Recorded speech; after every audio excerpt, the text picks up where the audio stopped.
And Betsy Sorg, everyone. Yes. Please welcome her. And switch. No, thank you all. This is, as Banks said, going to be a little bit of an unconventional morning, but I want to talk to you all a little bit about the entrepreneurial ecosystem that we have here in Lake County and the resources that you all can access as business owners to kind of maybe get unstuck. One of the questions that we have here is what's keeping you up at night? And as a business owner and an entrepreneur, we all know it can feel a little bit lonely sometimes. You can feel like you don't have anywhere to go or nobody necessarily understands, especially usable resources in your community. So I'll talk to you a little bit about that. First and foremost, what makes me qualified to talk about these things? A little bit about me. I started my own consulting company in economic development back in 2024 and just kind of started peeking through the blinds into the community and meeting people and trying to find out what Lake County is all about and what makes this area tick. So as my colleagues at LEAD, you'll see this is my team down here smiling after an event that we had, and Mike, the big guy on the end, he's born and raised here. He announced to the entire room that I stopped them for a year. I call it strategic engagement. But so anyway, I was able to get a contract with LEAD, and what that does is we are all about three pillars: business creation, business retention and expansion, and business attraction. So we want to support entrepreneurs and small businesses. We want to bolster our existing businesses. We have so many generational businesses, third and fourth generation businesses here in Lake County that do things like industrial refrigeration, farming, and agricultural and technical institutions. We have manufacturing. We have an abundance of little unassuming buildings all along North Lake County that are making rocket parts and satellite parts and Starlink parts. And it's amazing. They're very unassuming little buildings, but I get to go knock on these doors and watch these people do their thing. And sometimes they need help buying a machine that costs $500,000. Sometimes they need help identifying workers. So that's where kind of LEAD comes in. We want to find all those people and then put them together. So it's all about kind of building that resource network. That's my fam over there on the right, and one of my, as you see a little bit of a motorhead, that's my bus, Ray, my ray of sunshine. It makes me happy to drive that around, and everybody leans out the window to wave and say hi. So if you ever see a giant yellow bus driving around, that's me. So a little bit about me. So entrepreneurship and the economy. I've said this up here before, but you all that started your own businesses and run your own businesses here, you are the lifeblood of our community. You are what keeps that community kind of a feeling. You are what keeps our dollars local. You are the ones that are connected throughout the community. So you're creating jobs, which is so important. Lake County is heavily residential, and we need more industry and small business so that our community has places to work where they live. So you're not going to Orange County or Sumter County or wherever, and won't even get into how that might affect traffic if you don't have to go so far, but working on some other roads and things. But if we can live and work here in Lake County, your dollar stretches further and it supports those local businesses and creates those jobs that we need here. So obviously that local wealth, your entrepreneurs are creating that for us. Your coffee shops, your plant shops, your jewelry stores, your downtown boutiques, all those kinds of things. Those are your economic drivers, and that's what gives us that sense of community. So very, very important to the economy. So how many of you are familiar with the 4 stages of entrepreneurship activity? Who just started with an idea? Just, I have an idea, I think, okay. Beautiful. I think I'll make a business out of that. Let's see how this goes, right? So you start proving your concept, you start introducing it to the market, dipping your toes in the water, seeing, can I go somewhere with this? And then what we all hope for, right, is growth. And that's what I really want to talk about today, is leveraging kind of the assets in the community to help you grow. And then, I don't know if there's a phenomenon going on right now in the workforce called the silver tsunami. Those of us with this color hair don't take too much offense to it, but basically, if you're not sure what you want to do with your business as you age out or you retire or you're ready to sell, Now is the time to start thinking about that. So I know we just mentioned growth, but an exit strategy is very important to start thinking about, because if you're 63 or 64 and you're a second generation business owner, does your child want to take it over? Does your nephew want to take it over? Do you want to sell it to the 40-something employee that works for you that does a great job, but do they have the money to buy it? So you kind of have to have that kind of a strategy. That's the dream end, right? After all that growth as an entrepreneur, that you're going to grow and mature and then be able to exit that business the way that you want. So kind of some industry lingo, but this is where kind of I want you guys to think about what kind of an entrepreneur are you. So there's an entrepreneurial stack, right? There's all these different levels of entrepreneurs.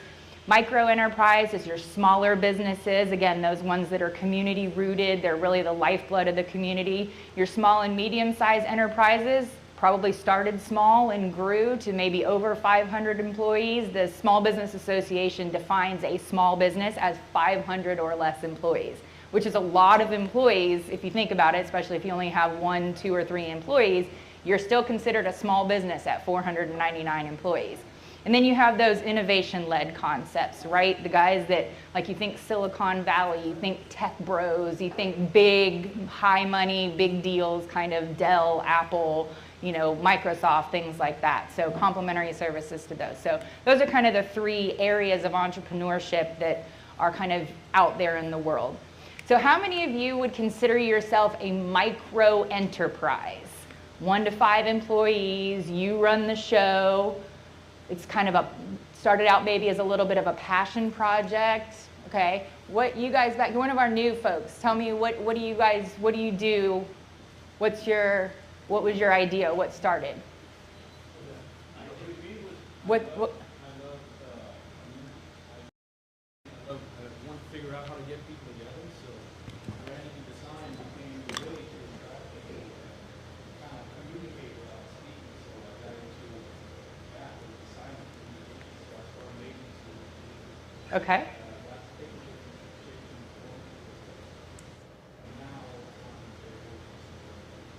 Excellent. So you started out with a purpose, and you can make that into profit. Do you have employees?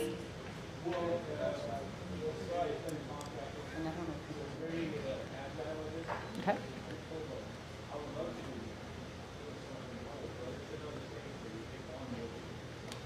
You're exactly right. Absolutely. Yep, absolutely. So a lot of your micro enterprises, they're heart driven, right? Or they're need driven, and they see a need in the community and they go for building a business around solving that problem. Again, owner managed, a lot of the retail and service sector. So you want to meet the need that you see in the community. So it's kind of a passion project. Usually these are lower startup costs.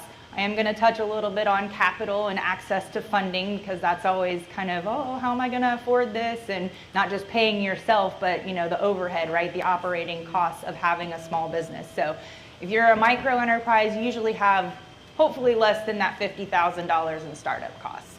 So your small to mid-sized enterprises, these are normal kind of, you know, average wage. Our average wage here in Lake County is between $53,000 and $56,000. So that's you know, you're in that kind of realm, anywhere from 90 to 115% of those kinds of wages.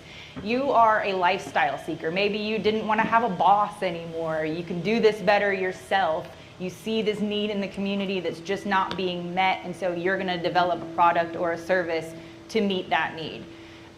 Traditional industries, a lot of, you know, lawn care, roofing, marketing, a lot of, again, community-based connection kind of a situation.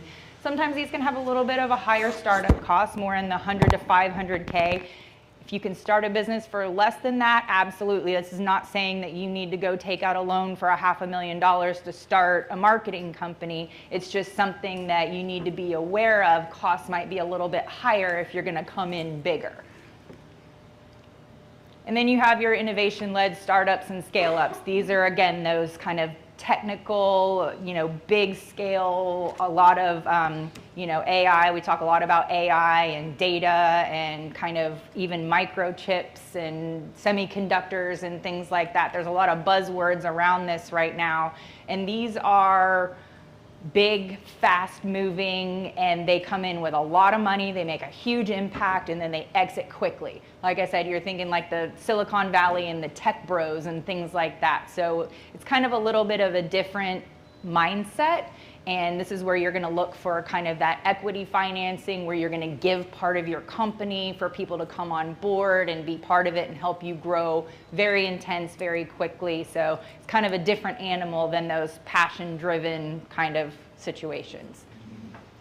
So obviously, the entire stack, that entrepreneurial stack, is what's so critical to our healthy and diverse community, and again, keeping people living and working here in the area. So you don't have to write things down, but I would love to hear from you all. What things do you think, or as an entrepreneur, do you need to help you succeed? Go ahead, call them out. Amber, what you got? Having actually worked with the last group extensively with hundreds of tech startups, I think it applies across all companies. The founding people that you bring in as your initial team members will either completely guarantee your success or completely guarantee your failure. So hire and bring people in incredibly cautiously when you launch. Perfect. So yeah, workforce, definitely quality workforce, right? Who else? I saw some other hands. What do entrepreneurs need? Well, the one thing I'm finding is you need to have a bulletproof business plan from top to bottom, and make sure that you're if you're looking for investors and that type of thing, that your ROI is clear and that everything is crystal clear as to how the money's going to be spent, what you're going to be doing with it, and how you're going to get it done, and you better have a good proof of concept. Yep, absolutely. What else?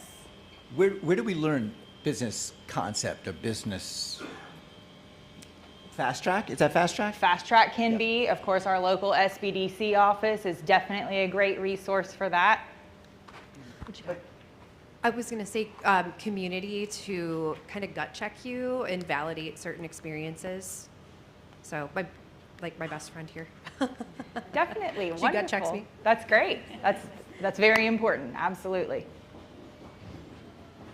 Patience. Hurry up to wait. Yes, definitely. Yeah, I was going to say that. Self-awareness. Humbling. Yes. What else? Got lots of hands. I want to hear all of these. So. Partners, and not partners in the business, but instead of competitors, look at business as partnership. We're a nonprofit, and rather than competing, we integrate and get partnerships, and we work on just similar projects together instead of as competitors. Perfect. I love that. Integrate, not compete. Definitely.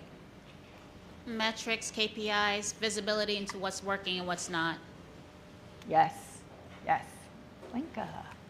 I believe you definitely need the legal support and making sure that you have all the agreements and everything LLC set up the right way. So no matter what decision you make, if it's the maybe not so right one, you have that backup to use and figure out how to resolve it. So legal support for sure. Yes, definitely. I think we need tenacity. We need to focus and grit. Thank you. That kind of thing. Don't give up. Yes. Yes, absolutely. Stick to it. Yeah, that's right. Stick-to-itiveness. Yes, absolutely. All right, those are all very, very good and very, very true. Sometimes easier to access pieces of that than others, right? Maybe on a Monday morning, your grit is not so easy to access, but that's what I kind of want to talk about is how do you get unstuck? Being an entrepreneur can feel a little bit lonely sometimes, so we've identified now kind of the different types of entrepreneurship. So let's talk about what you all need as business owners to succeed that we have access to in our community. And I do want to say we have a lot of community partners in here right now, so please, if you feel an opportunity where you want to speak to something on this, please interject, because that's what this is all about, is to connect our entrepreneurs with these local resources to help get over these challenges, not wake up at 3 a.m. thinking about it, but you can still think about it, but know that you have support and a resource out there that you can call on to help you get through that. So I'm just gonna go right into it with capital.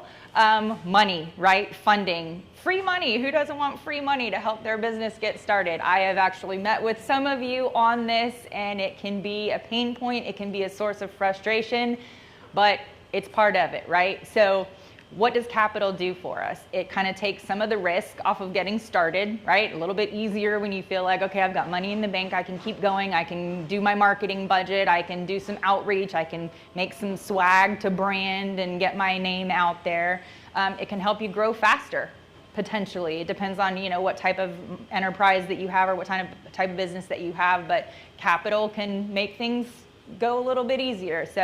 But really, it can foster that growth and that expansion that you're looking for. That's what we're all here for, right? We want to start our business and grow it to a certain point about having a business plan. You want to make sure that you're tracking. You want to be aware of what you're looking for as far as your growth and expansion so that you can get to your exit point. So who's at the table for this? Where do I go? How do I find funding? You've got community foundations. If you're involved with a community foundation here, please raise your hand. I know we have some partners, okay? Community foundation. Jim, do you have people approach you about funding or for funding? No, okay. So don't ask Jim for money. He says no, can't do it, sorry. But these community foundations are definitely a good resource, maybe to even help you hone your ask. Maybe he doesn't have money for you, but he can say, if you were to come to me and say, I need money, that pitch isn't gonna work. What do you got? I think what's really important is that when people ask for money, they have to think through all the details of what they're actually trying to accomplish. Quite often people approach me with an idea and no plan. And there's lots of ideas out there, but without a proper plan. And they want somebody else to fund their entire dream. And it doesn't work that way. Having done it before, I shoestringed it all. Went from zero to significant business and stayed up lights and paid payroll instead of myself and all of those things. So being an entrepreneur is not easy. And I think that the news or funding makes it look too easy. Most of those people that actually get money have gone through some serious pain. And there's also a lot of people who have given out money on funding who have been burned badly by entrepreneurs. Mm-hmm. And so they're super cautious today. Mm-hmm. There is a ton of cash out there for great business ideas. It's getting harder and harder to give it away. Yeah. So just something to be aware of. There's all these places to go, but you got to be really prepared when you walk in the door and ask for it. Yeah, that's an interesting conundrum, right? That actually a lot of entrepreneurs face is that I know there's dollars out there. There's grants, there's enterprises, there's venture capitalists, there's angel investors. How do I get that money?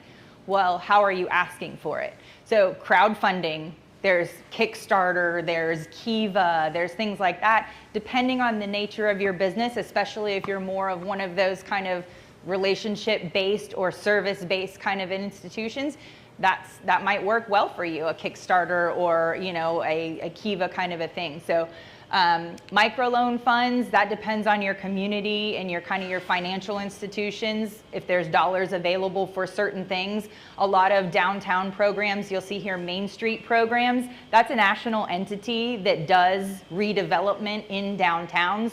So they will take dollars from a county or a city's budget and set them aside, and they'll give you $10,000 to fix up that building that you're renting. You can paint the outside of it, you can put some plants around it, you can redo the threshold. Those kinds of things are available for brick and mortar kind of places. You just have to kind of be engaged with your city, county, state government. There is, as Jim said, funding for these kinds of things. It's just kind of learning, who do I go to ask and where do I find these things. Commercial lenders, those are your banks. It depends on you. Then you have to get into your credit. Again, that business plan comes in. So you're going to need to have all your ducks in a row, literally, to make sure that you can pass through this kind of application process. Economic development, again, that's what my company does. That's what we're focused on, but it's all about job creation for us. So if there's someone in the network that I can put you in touch with to get you closer to your funding goal, that's what I'm going to do. So looking for not only people that need funding, but people that can do that have the capacity to do that. So equity crowdfunding, again, that's where you're going to say, oh, I have this business and I need some income, or I need some capital, I need some investment in it, so I'm going to give you a piece of my business.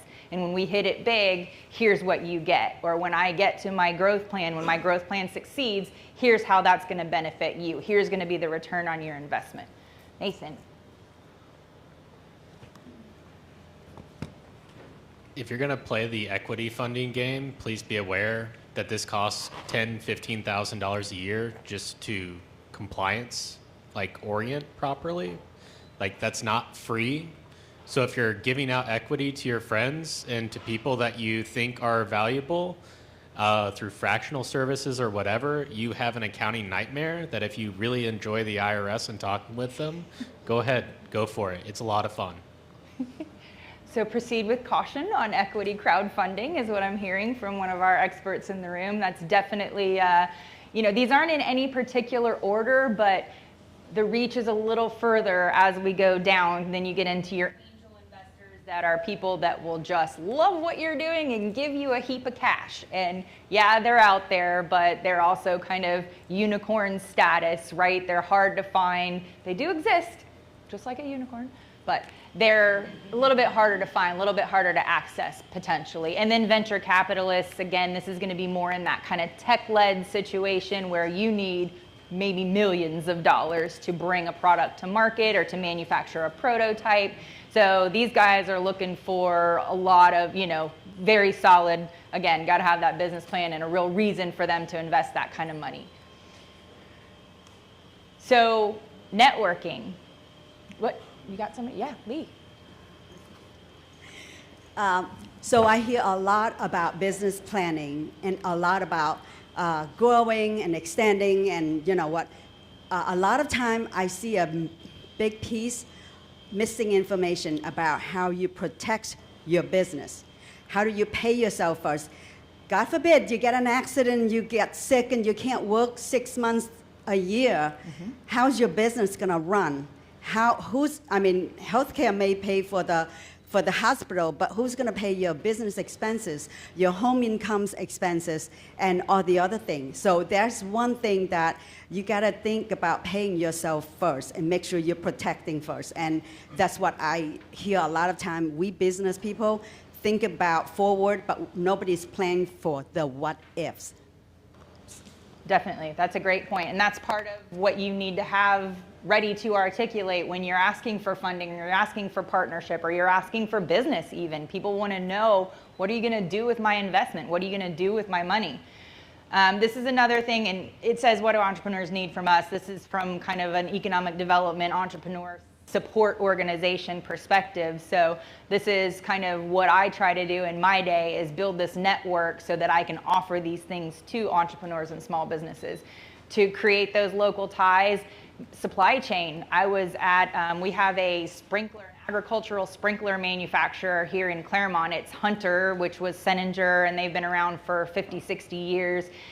Supply chain, they need plastics, they need screws, they need different moldable kind of plastics and things for their injection molding systems. So they need local partners here that have access to that kind of stuff. They just bring it in and then they make it and they assemble it. But they need their supply chain. They need access to the materials that they're then going to turn into their end product, then water your lawns and your golf courses and the farming fields out here in Lake County. So looking for common issues. I hear all the time about workforce. That is something that, small to medium-sized businesses, even larger businesses with 250, 400 employees, workforce, right? I need a welder, I need an irrigation technician, I need an IT guy, I need someone, that knows cybersecurity, because we're vulnerable now. So that's something within the network here in Lake County that is a frustration for a lot of our kind of employees,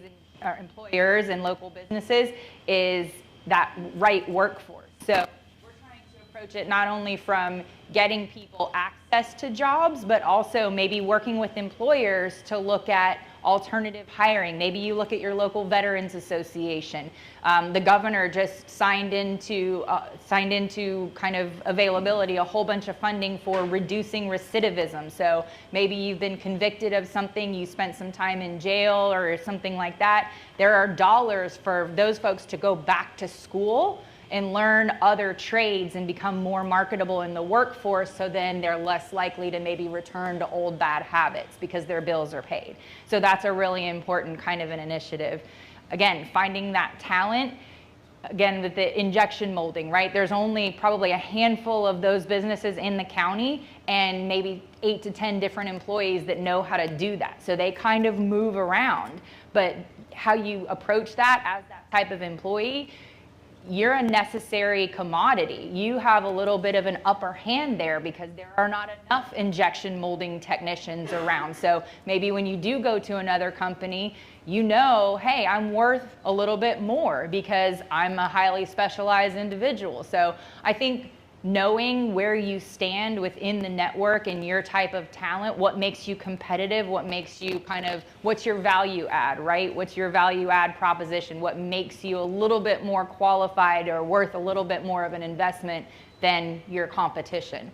And then, of course, it fosters community. Again, the big idea is to keep everyone living and working here. So your chambers, we have probably several of you. Who is in South Lake Chamber?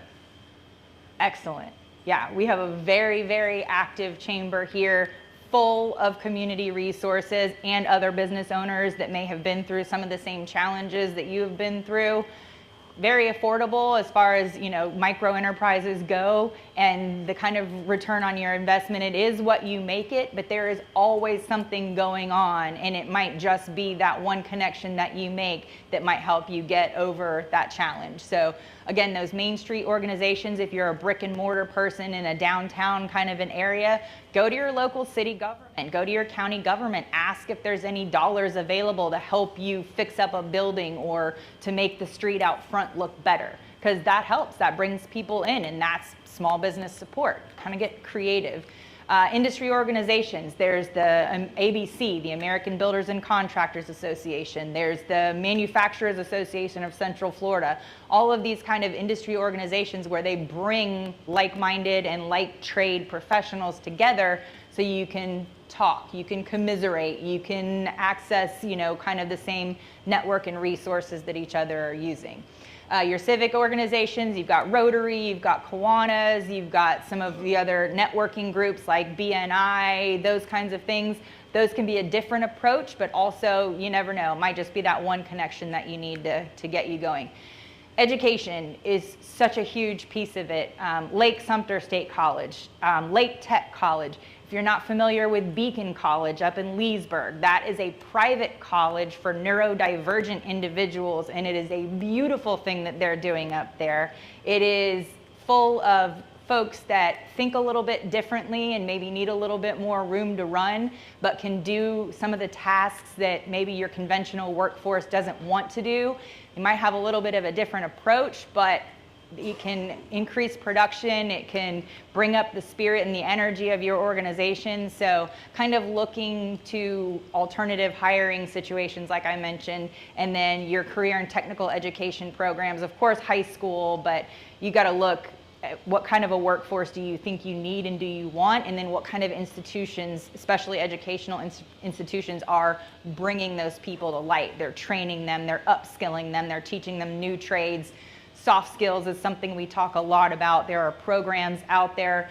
Lenka is starting early with her Plant Street Academy and teaching young entrepreneurs soft skills, engagement, how to look someone in the eye when they're having a conversation, and just building that confidence from a very early start. So, and then hopefully they turn into entrepreneurs, but other entrepreneurs at the table, again, like you ladies mentioned, gut checking each other. Oh, I've been through this, and are you sure you want to do that? What if we this, you know? So having other people to kind of work through. Technical assistance. We have Caesar here from the SBDC. Business information. What's one of the first things that you say to someone when they come in, Caesar, to ask for help from the SBDC? How do you start to guide entrepreneurs? Well, basically, we for everybody that wants to start a new business, one of the first things we do, we have them register to come and see us, as that's one of the mandatory things that has to happen. And then there's an investigative stage about his idea or her idea, and after that, you know, we try to build around that. They have their ideas, and that's how you start your business plan, basically. And then that has its pieces that goes along with it. Be aware, like you said just now, access to capital is something very important. Normally what they do is we work on a 3-year financial, because when you go to that bank, that's the first thing that they're going to ask. Do you think you're going to be able to make money? And we sit with the clients and make a 3-year projection, basically, depending on how that market of their business is. Looking at other companies that are the same as well, because that's how you base it. And if it's been successful. And after that, it goes automatically, like what you said, the marketing, growing, and finally exiting, selling your business or passing it on to your family. But it's one thing with the SBDC, we try to keep in tune with what's happening today, because the way business is run changes every year. The way the market buys changes all the time. The mode that it buys changes all the time, and all of us know this. Social media is very big. AI is here, not to go, it's here to live, and we have to get on board. That's what I say.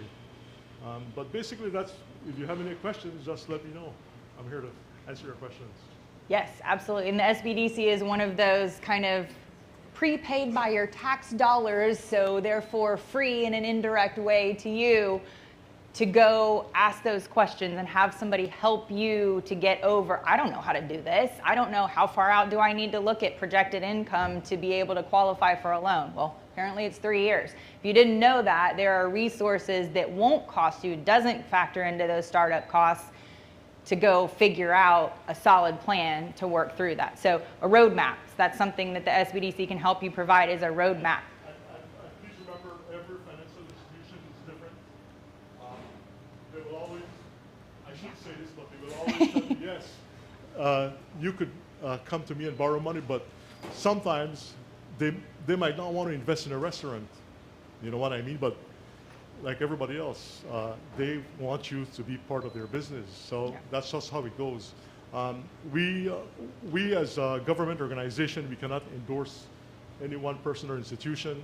So what we try to do is just say, go to this place, that place, or the next place, and see how it works. Because, you know, we have experience with what the results are beforehand, you know what I mean? But it's a challenge for that client that wants to start a business as well as his family, because like you said earlier, starting a business is a risk, and we will try to give you that guidance as much as we can. And just to let you know, the SBDC in Central Florida, we are Lake County, it's a satellite office of our Orlando office, but our Central Florida region consists of SBDC at UCF, Seminole State SBDC, Daytona State SBDC, Eastern Florida SBDC, and we have consultants in all of these areas that sometimes have different specialties. If we cannot help you in Lake County, then we would refer you to one of those consultants as well. How do you become a consultant for the SBDC? Where do you, what's your background? Where do you, and then Jose, who's not here, where do we find you wealth of knowledge folks? Well, I'm, because of our affiliation with the educational institution, normally most of those jobs offerings would go through the university website itself, and that's where you would apply. But a big part of it is having a business background as well. It's a plus running a business before, because you know the headaches and the heartaches and the good times of running a business, and that's the way it goes, you know. The last determination I cannot tell you because I don't know, but we try to get the most qualified people and people that want to go the next step. That's the way it is, you know. Awesome. You've been there, you've done it, you've seen it, so you're qualified to advise on it and talk about it. Betsy, I want to add one thing to that, because I actually use the service, Yes. not only the SBDC, but if you go to their website, there's another program called SCORE, S-C-O-R-E, which is a complimentary program where they actually assign you a mentor, a business mentor, and they do try to find somebody that specializes in whatever your business is. And that is a absolutely phenomenal program as well. So wanted to add to that. Thank you. One of the biggest challenges that I see when I work with people that are starting these businesses is you got to get really clear on, are you building a business? Which type of business are you building? Are you building a lifestyle business? Basically a job, something you can actually just go and make $50,000 a year, or are you building a business that you're going to sell? And there's a lot of confusion about that early on, like really, really high confusion. So when you start your business, get really clear on, is this a lifestyle business where I'm for the most part building a job? That will change decisions that you're making when you start building it. Like, where's the money come from? How do you build it? Who's your clients? All that kind of stuff. Versus the other person is very aspirational of, I'm going to build this business into $1 million business and sell it and da, da, da. Well, now you're going to make different decisions in that second. And I see that as a really big mistake people make early on, because it even comes down to, I heard people talk about the legal aspect. That comes down to, well, what kind of LLC are you going to have? You have a subchapter S, you can have the LLC. All those kinds of decisions are very early on decisions that people need to be self-aware of and clear. Yep, absolutely. Nathan, what you got back there? There's a lot of people that can't afford to have someone perform the entire service for them. Going to the people that are around you that are performing this work on a consistent basis, asking for a quick consultation, a 1-hour sit down, walk me through the pitfalls that they typically see. Probably one of the more comical items that I see is people go and file their own LLC, not realizing what they're doing while filing their own LLC. They do it improperly, and then they come home with a $5,000 fine letter.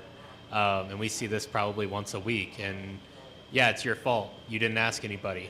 At the same time, that's something that can literally be solved in a 10-minute conversation with someone that's performing or has interest in that work. And that's where I would receive a lot of the technical assistance from if I was starting a new business, is not seeking to do it all on my own. I'd go find someone that teaches me the right questions to ask, an AI, a chat model, or whatever it be, and actually have conversations with chat to educate yourself, but getting those questions from a professional that actually is dealing with it. Yes, industry expertise, absolutely. And most of the people in here will give you a coffee. You know, if you have questions, I know Caesar, it's a complimentary, you too, Nathan, so you can get that information here in this room. Absolutely, that's one of the points of having 1 million cups is those kinds of connections. So, as we mentioned, SBDC. Harry, can I put you on the spot about SCORE to kind of talk a little bit more? Monica brought that up, and we happen to have these resources in the room. So, what is SCORE? How does SCORE work? So SCORE is a group of retired people that have been in business. I volunteered for that. I'm not anywhere near retirement age, so don't even start thinking along those lines. Yeah, right. Way, way younger. But they are, as Monica mentions, there's tons of capable people that are willing to give their time, ranging from tax advice, as Nathan mentioned earlier, to startup business planning, bouncing ideas off. I present for SCORE probably once a quarter. On typical sales-related topics. I'm doing something this month in May on like the 19th or 20th. But we donate our time for that, and it's available. If I knew about it before I started my business, I would have used it, right? It's just, I spent tons of money on people who are not nearly as qualified as the people at SCORE are. So be very careful about throwing money thinking the money is going to solve the problem, but there are really quality people out there, whether it be with SBDC or SCORE. We just did an event with SCORE last week at the Chamber, because the Chamber sponsors or supports SCORE as well. We had about 25 people there. We had a serial entrepreneur who presented tons of value. The guy's name is Steve Epner, if you want to look him up. But he gave from startup to basically selling his business, kind of an overview, and all the things, not all, but a lot of things that he's learned. So If I wasn't part of SCORE, I wouldn't have known about it. So I highly suggest it's free to sign up. You start getting emails, you go to webinars, you can pick and choose which ones they put out, and they do it daily pretty much. So if you look at the topics and say, yeah, I need that one on tech stack, I need another one on, brick and mortar, whatever. There's so much available. I highly, highly recommend it. Is that enough? Perfect. Okay. Thank you. You Google SCORE. Okay, that's a great question. So SCORE Mid-Florida is what you want to Google. And that's the one that's here in this chapter. But once you're in, you'll find about presentations that are being done that are nationwide. But for the local advice that you get, SCORE Mid-Florida is there. Perfect. Thanks. Who else? Yeah, I just wanted to share a quick story of two types of this. Everybody wants to scale something, and they build something out of passion. And I used to work down in Miami. I'm from Sweden originally. I lived in Miami about 14 years. I think it got blurry. But I worked with a franchise company down there, and I went around the country and gathered the content and collected all these stories from them. But what I realized after a while, this franchise agency was just sending out at the right moment, when they got that money, they got a great review, and they built a whole business on this. So they had great reviews constantly. Now, what happened to these companies, very few of them actually made it through. They were just sort of predatory on these up and coming and willing, we can do something. They paid a big chunk of money, and they were willing to say, of course, I'm invested. I'm going to say this is great because I'm all in. Now, they knew that, the agency that was sending me out, and I realized this after a while, and I felt I can't keep doing this. This is disgusting. It's just a slaughter, and they just want to get that big. But what I learned is coming here, I met a good friend through church. He started a You Break, I Fix, and built a very big, successful empire, I guess, franchise chain. He did a very small, perfect, passionate circle. I don't know if his intention was, let's scale this, let's do this. He just a very good small, he did a bivocational thing first, and so he walked me through kind of like how he did that, which was interesting. And then it was about the who people. So he built something called 1337 Capital, and they're a very tight team of these trusted small circles of people and franchise owners. That leads to the next part, which is Jeff Bagel, which was another passion company. They did this out of COVID, like, let's just make bagels at home. They had no plans of like, how are we gonna do this, how are we gonna do that? Mm-hmm.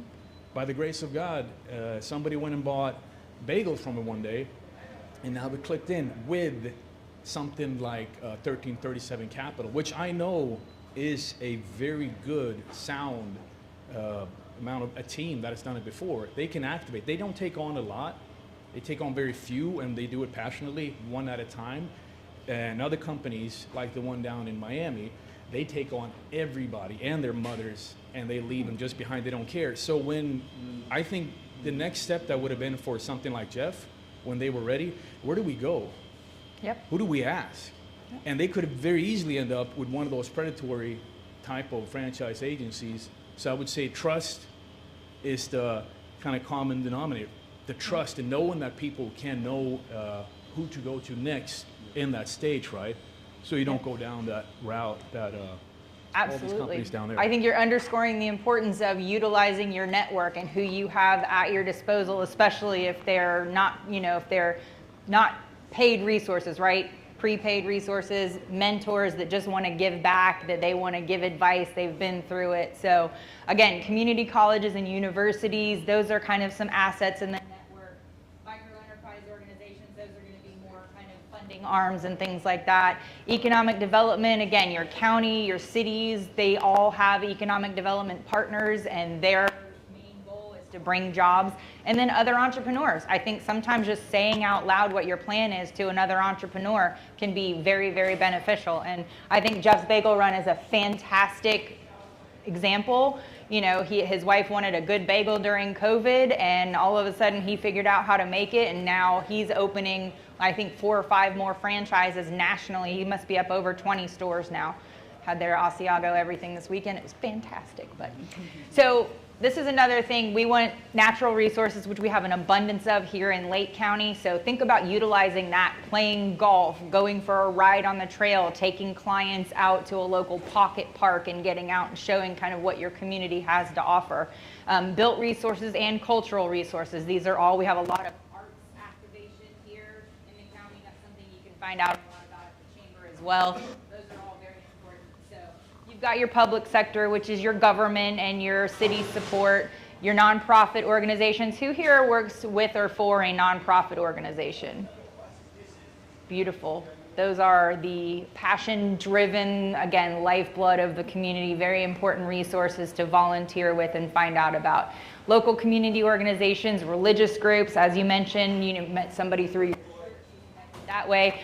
All the arts, huge supporter of that. Usually these are more of our alternative thinkers. They can come up with different approaches.